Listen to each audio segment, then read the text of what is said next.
Assalamualaikum warahmatullahi wabarakatuh. Selamat pagi anak-anak. Semoga pada hari ini anak-anak tetap diberi kesehatan lahir dan batin. Anak-anak, kita jangan sampai lupa harus menggunakan protokol, yaitu menggunakan masker, mencuci tangan, dan menjaga jarak, serta menghindari dari kerumunan. Anak-anak, pada hari ini Ibu akan memberikan ulangan harian 1, yaitu Bahasa Indonesia kelas 9 semester 2. Anak-anak tentu sudah mempelajari bab demi bab, maka hari ini kita akan menginterpretasi apa-apa yang telah kalian pelajari pada semester 1 tahun kemarin. Anak-anak, kamu bisa perhatikan yaitu pada contoh teks berikut, teks 1, yaitu menjamurnya televisi swasta, barang kita semakin mudah menikmati hiburan. Disinilah kita mesti berhati-hati dalam memilih program yang pas untuk dinikmati. Hendaknya orang tua juga memperhatikan anak-anaknya dalam memilih acara televisi dengan menjelaskan mana yang baik dan mana yang buruk untuk ditonton. Ini soal teks nomor 1. Pertanyaannya, tanggapan yang sesuai dengan isi paragraf tersebut adalah A. Televisi swasta semakin menjamur dan mudah dinikmati. B. Orang tua harus mengarahkan anaknya dalam memilih acara televisi. C. Televisi swasta bervariasi dan pas untuk dinikmati. D. Orang tua harus berhati-hati. Jadi soal nomor 1, pilih di antara A dan D. Pilih salah satu. Ini ditulis di buku 1 lembar, kalian hanya menuliskan jawabannya saja. Jadi judulnya ulangan harian ya pada semester 2, soalnya ditulis nomor 1, terus jawabannya pilihlah apa A, B, C, dan D. Nomor 2 soalnya, sebenarnya saya sebagai penanggap setuju dengan pernyataan bahwa rokok sangat berbahaya bagi tubuh.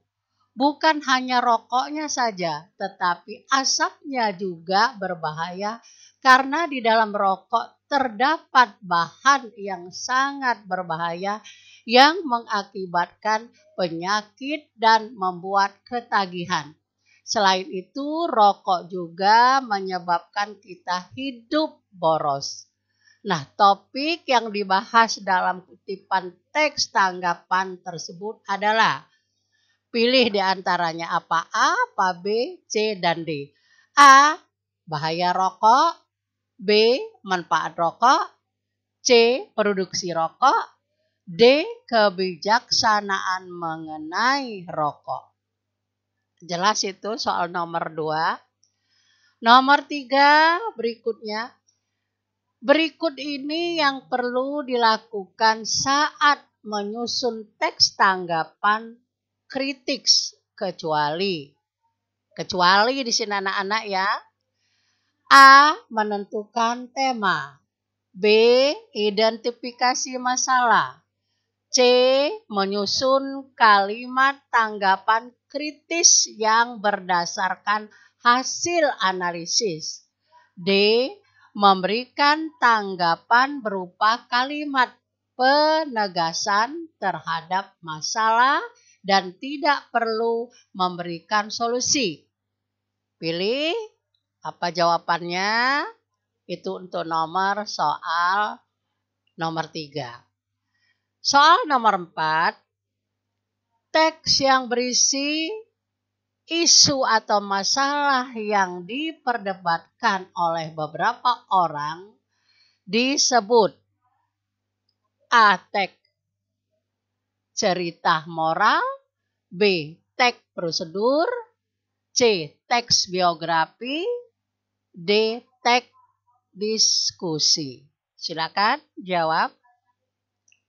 Ibu lanjutkan soal nomor 5. Berikut ini cara menyelesaikan perbedaan pendapat di dalam diskusi. Yang terbaik adalah di dalam kalimat. Kalian pilih A, B, C, dan D. A. Mengambil suara terbanyak dari peserta yang hadir. B. Pilihan kita hanya ini, tak ada lagi yang lainnya. C. Kita harus mencari alternatif lain karena bukan ini jalan satu-satunya yang dapat kita tempuh. D. Pendapat kita harus kita uji cobakan dahulu di lapangan.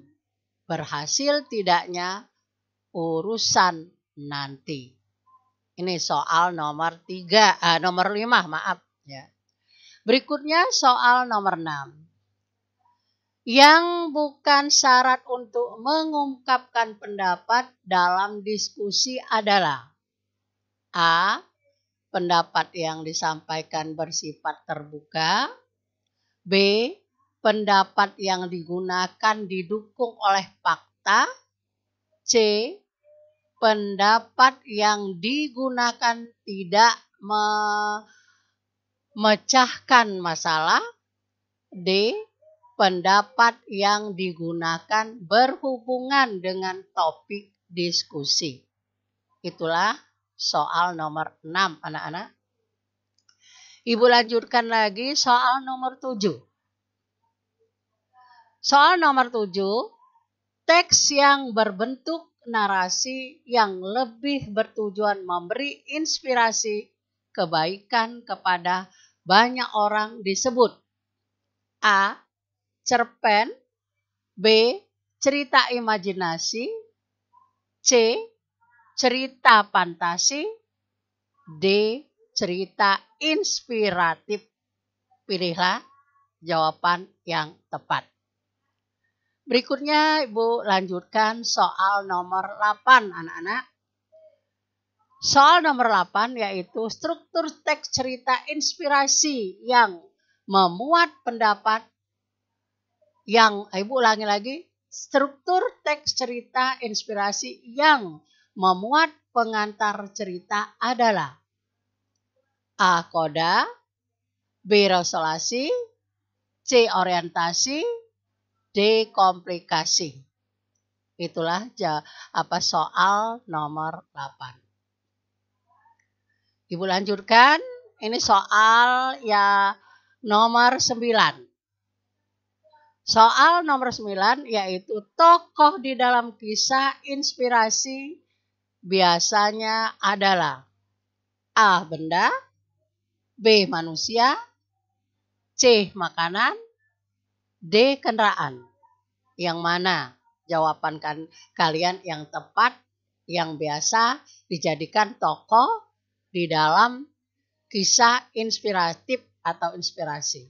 Silakan jawab. Nomor 10. Nomor 10 ini adalah soal yang terakhir, anak-anak, pilihan ganda. Nomor 10 soalnya yaitu hal-hal yang berikut adalah hal yang paling dapat diteladani dari tokoh dalam kisah inspirasi atau inspiratif adalah A. Kisah perjuangan tokoh untuk mencapai kesuksesan. B. Konflik tokoh dengan orang yang di sekitarnya. C. Kondisi keuangan tokoh. D. Kekurangan tokoh. Ini soal nomor 10, yaitu soal terakhir dalam bentuk pilihan ganda. Silakan anak-anak pilih jawabannya. Bagian kedua, ya. kalian menyusun sebuah cerita yang mengandung cerita inspiratif. Maksudnya di sini kalian tulislah atau kalian susunlah atau buatlah sebuah cerita yang mengandung cerita inspiratif, anak-anak.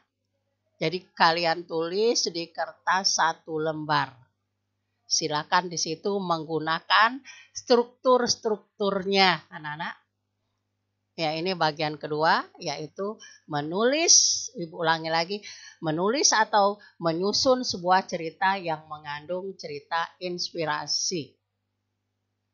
Bagaimana anak-anak? Sudah jelas penjelasan dari Ibu tadi? Soal-soal yang harus kalian kerjakan di buku kalian nanti dikumpulkan secara pribadi di WA Ibu masing-masing. Hanya jawabannya, tidak usah soalnya. Jangan lupa tulis tanggal, judul, ya, yaitu ulangan harian 1 pada semester 2. Bagaimana? Sudah jelas anak-anak? Kalau sudah jelas, Ibu tutup dengan wassalam, selamat bekerja. Ibu ulangi lagi. Assalamualaikum warahmatullahi wabarakatuh.